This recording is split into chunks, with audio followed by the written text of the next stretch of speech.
Hello YouTube, Cameron here. Today I'm back at the Gloria Swanson dump again, as I called it. You know, a lot of it is from after she was here. So a lot of it was from when she was here. Ooh, berries. These are edible actually, they're called wine berries. Take one. It's good. Need them for later if I'm hungry. Because I'm gonna be going during lunchtime. Oh no, it's growing over here. It's gonna make it harder today. Oh well, let's dig. What's this? Oh, that's interesting. Looks like it was a fancy glass spoon once upon a time. Let me show you. Yeah. I might save that, but not for my collection, maybe for art. Maybe it could go like a foot. Okay, bye. I just walked a long distance and it's very, very humid. So let's start digging. Hopefully I'll find something good. Woo! Woohoo! I think I have one similar to this, but not exactly the same. I think this one's a bit earlier, like 20s rather than early 30s. This is Borden's. Yeah, it's really cool because I think the top's a bit different than the ones I have. That's cool. Put that in my bag. Also found these plates, but those are ones left behind a while ago because you see a lot of the blue is gone. I might save this one though. Oh, they're actually different companies, I think. I'll check that out later. For now, let's dig. Also found a bottle called Peachy from Cleveland. Don't know what it is. I guess we'll see later. Bye. Found a very early straight-sided, a 1915 Coke. Yeah. It's cracking up already though. I'm gonna try burying it. I heard that works. Hey guys, I'm back. It's got a nice Atlas Easy seal. Yay! It's a smaller size. Put that to the side. I also got a mason jar lids and a cup. And there's more stuff up there. Let's keep digging. Hello, I just pulled out an early collagen bottle. At least earlier than what I have. It says Collagen Food Products Company. Normally mine just say Collagen. Yeah, so that's really cool. Yeah, it's a really pretty bottle. Yeah. Put that on my bag and let's keep digging. I'm gonna do some live digging now. Okay. Filming won't be too great, but it'll be okay. Now let's find my rake first. Oh god. I hate when I do this. Talent of mine, misplacing my rake. Okay, so I pulled out the bottle here, so maybe it's somewhere here. No. Oh, there you are. Hello. I've actually dug the top layer of this area, but I didn't go very deep. And this was the first section I dug. So I didn't know how deep the dump went, which is very deep. This is a few feet down already. This is like two and a half feet. But it goes deeper than that. I just can't really get down there right now because I'm exhausted. I'm on the edge of the foundation. It's a very interesting dump, how it's literally in the foundation of a house. Okay. I feel something. I think it's broken though. This top layer here was stuff I all dug up.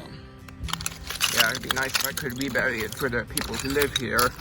But I have to wait until I'm done with the dump. Oh, just melted glass. Home. I mean, not almost home. I'm going home. Almost going home soon.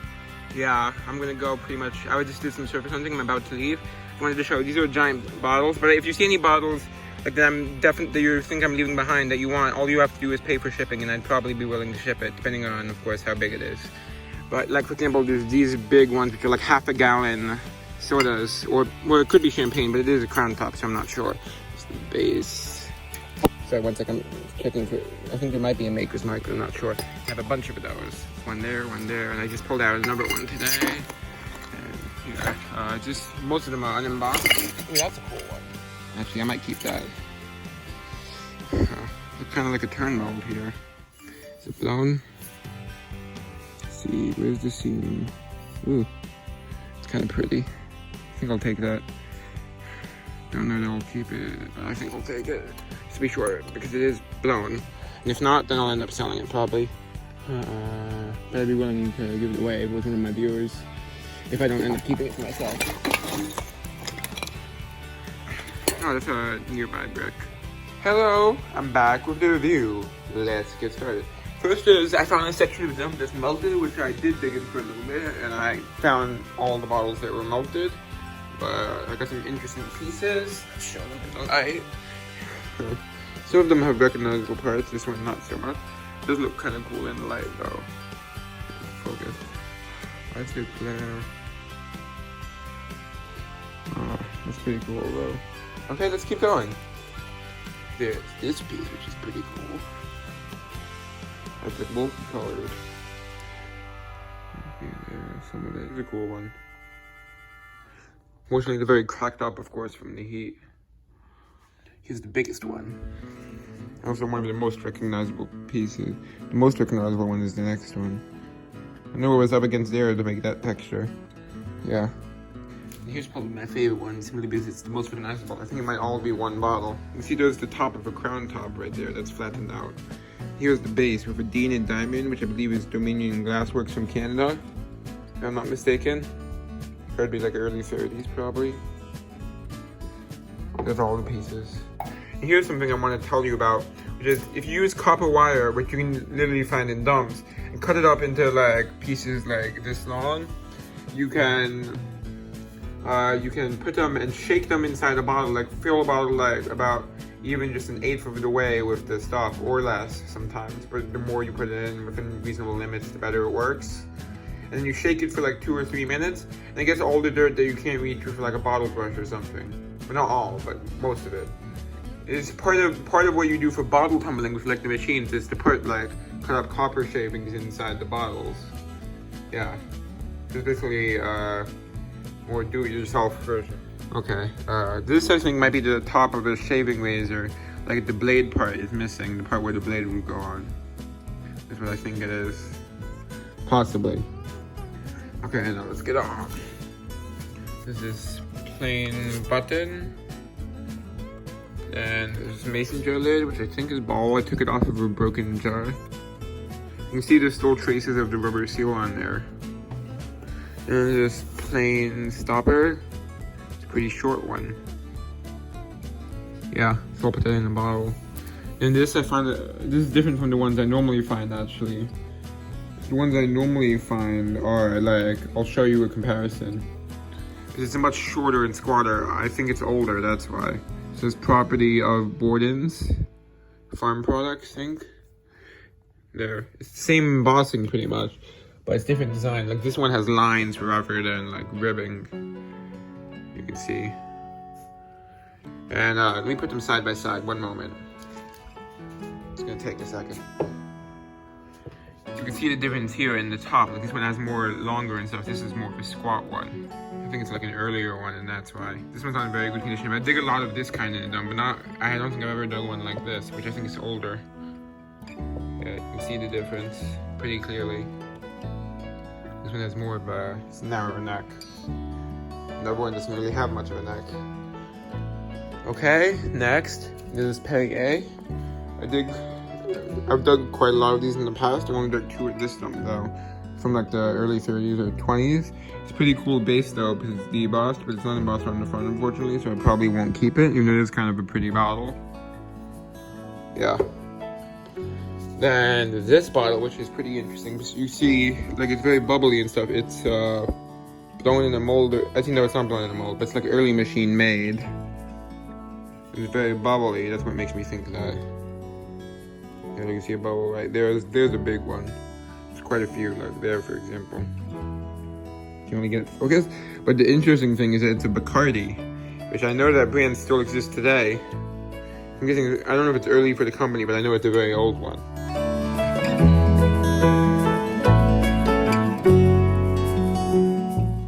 Yeah, so that's interesting.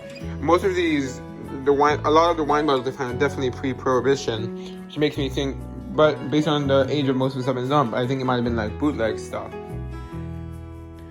Then there's this. And also would explain why there's so many English bottles. I don't know. I think maybe that one. Which is, I mentioned it in the video, but it says Peachy, P-E-E, and then hyphen, and then Chi, C-H-E-E. And it says Cleveland O, which is Ohio, of course. Yeah, and I'll be able to get all that dirt out with the copper wire. I'm not sure if I'm gonna keep it. It depends on what it is, like if it's rare or anything. And yep, it's machine made, but it's an older machine made, probably 20s. Here's a blown one, blown wine, definitely. I think it's a turn mold. You see those lines there? Like, see how there's lines around it? I'm not sure if I think you can see it. That usually means a turn mold. It's pretty cool. Yeah, you can see it better here. You see those lines. from turning it in the mold to pull it out. That's an older one. Here's probably my favorite one of the bottles I dug today. It's a beautiful color. It is machine made, but it's also definitely early machine made. See all those little dots in it? Those are all bubbles. Look how beautiful that color is. It's like a yellow olive color, a yellow green color.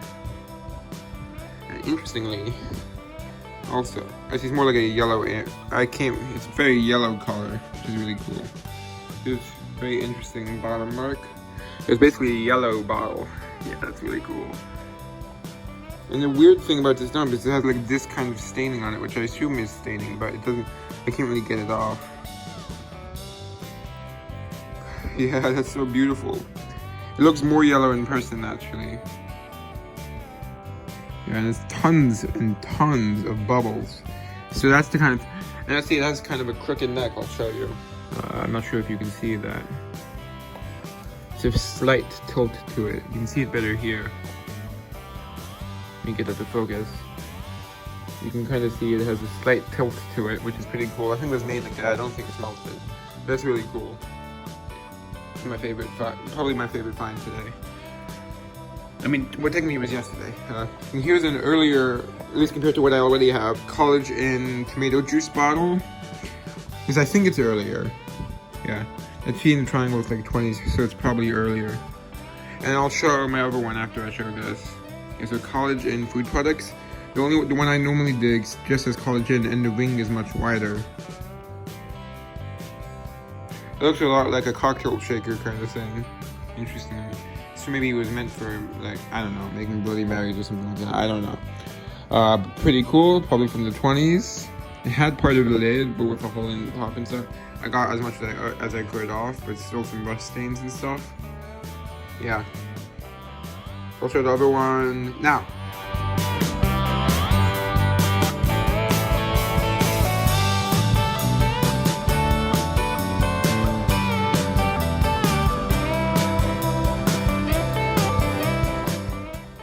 Yep, pretty cool. Okay, next item. See, yeah, there's a lot of stuff. There's plain milk and magnesia. I'll just take these for selling. You can see it still has a lot of the original content. I didn't bother taking it out. This is blue. It does sell for a few bucks. I haven't really sold any, to be honest, but it also makes a good gift for people. People like it a lot. Then there's this Atlas Easy Seal I dug. Yep. Pretty cool. Has a minor lip chip and I've been in that pretty weird condition. Yep. Nice. Probably from like the 20s, I think. Then there's this doll, which I didn't find most of the body parts, but I did find I did find one of the arms, which I'll show in a moment. This is made in Japan. Yep. Yeah, a good way to clean this stuff is, this is something that was suggested to me for cleaning like old cans and stuff. But it also works for this, for like bottles and stuff, for getting rid of rust stain. It's called Barkeeper's Friend. This is a cleaner thing. So it worked really well. This was really stained. I didn't get all of it, but if I scrubbed it for longer with Barkeeper's Friend, I might be able to get the rest of the staining off. Yeah, it's a little baby. Actually has a hole for the mouth. That's unusual. And there's the arm, which does fit right in. Let me see if I can show it. There you go. Yeah, so I don't know if I might glue that in. No, I don't think it would have been glued in originally. Okay, let's see what else. There's this awesome 1915 Coke, which has really strange, like it has the most extreme caseware, if it's caseware, that I've ever seen, but I'm pretty sure it's 1915. Look at that. Look at that. You can barely even see the embossing. That's how bad the wear is. I'm sure it's 1915, because look at all those bubbles in it and stuff. It's an earlier 1915, I think. This ribbing is different. It's like much wider than usual. It is machine made though, but it's like earlier machine made. You can see a bubble there, bubbles all over on it. It's really cool. It's a very, the bottom is so beat up, so I have to be very gentle with it. But it's already like that. You can tell because there's rust stains. I can't tell what it says on the base. What I'm gonna do is I'm gonna do a rubbing of it with like, very gently with like a pencil and paper. Hopefully I'll be able to tell what it says. It does have base embossing, but it's a very weak embossing. It's definitely an earlier 1915 Coke. Yeah. For some reason I think I accidentally called it a straight-sided Coke in the dump. That would be awesome if it was a straight-sided Coke, but it's not, of course, clearly. found 2 of these lids. I saved those as like backups for if I dig a jar without a lid. One of these, or whichever one I have that's in the best condition, can go on this Atlas. But I might have a better condition one upstairs, but this one's pretty good condition, so I'll leave it there for now. Yeah. And I found this flashlight. I found the front and back end, but it looks like the actual flashlight itself might have been like wood or something and decomposed, as you can see. Still has the battery in it, and the other battery was inside the back end. I didn't end up saving that. Oh, you can kind of see some of the writing from the battery. I didn't even realize that. You see right there, some of the label is still there, barely. It's cool. You see a little bit of the flashlight, but what's really cool is it still has the glass in it. I've never found the front end of a flashlight with the glass part, really. It's pretty cool. It's like a magnifier. And here's the other end, so you can see the brand. I think this is from like the 20s. Bright Star. And there's this plate, which is, I found a bigger size of it, which I regret not taking because I didn't realize how cool the mark was on the back. So I'm gonna take it next time I dig. Next time I dig there, I'll grab it. Or when I'm walking past. So yeah, what's cool is, I think it's a company plate. First it says Buffalo, China, and it has a date, which is cool. The other one said 1919, so I regret not taking it. I didn't take it because the blue wasn't in good condition, but then this one isn't either, I guess. So it says 1920. The other one says 1918, the one I left. But what's cool, it says L. Strauss and Son. So I think that might be like Levi Strauss, like the jeans company. So it might be like from the company, like a company plate, is what I'm thinking. Is what I'm hoping. So that's pretty cool. So it has 2 company marks, so that's why. Yeah, so that's pretty cool. Yeah. And then I think there's a few more items, yeah.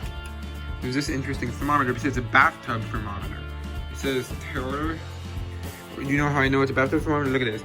It says cool bath. And then it says, let's focus that. Temp bath, I think that says. Tepid bath, warm bath, and hot bath. And then there's more down here. Cold bath, cool bath, cold bath. And then I don't know what the last one says. Oh, it says freezing. So I guess that's a freezing bath. That's cool. Unfortunately missing the actual thermometer. It's still pretty cool. I'm not sure what I'm gonna do with that. I might put it on my wall. Then there's this weird glass tube thing. I think it might be part of an old syringe or something, I'm guessing. Or some sort of gauge, I think it's pronounced. Yeah. It has a screw on both ends. Kinda looks a little bit melted on the right side. You can get the focus. Yep. And here, unfortunately, it's missing the stem, but this is a really cool wine glass. I thought I would use it as a bottle topper if I turn it upside down. Yeah, that would have been beautiful. I find a lot of the broken wine glasses, but not normally with a whole top part like this. Yeah, so it's really beautiful. It would have been awesome if it had the stem, but it'd be unrealistic to expect that since the stems are very thin. So even if it was for still an iron hull, it'd be very unlikely to dig with stem. I find a lot of broken fancy wine glasses in them. And here's this like handmade spoon, very tiny spoon. I don't know what it would have been for. Maybe like stirring. Unfortunately missing the rest of it, but it's still pretty cool. Not sure what I'm gonna do with that. Probably art. I don't have much because it's not good enough for my collection really. Yeah, that's pretty cool. And I found this plain top, which I might use. Oh, it has a little bit of roughness there, so I don't know. I'll see how it comes out after going in the dishwasher. There's 2 more items. There's this little snap buckle thing. That would be like a snap-on thing for like some fabric. I'm on vacation in New Orleans now while I'm editing this video. And I actually just bought this on vacation, and look what it has. It's the same kind of snap thing. It's a World War II canteen. That's pretty cool. It has the exact same snap thing. I recognized it. So that's one example of what it could have gone on. Let's make sure I'm not forgetting anything, and that's all. Hope you enjoyed. Bye. Time to flash out.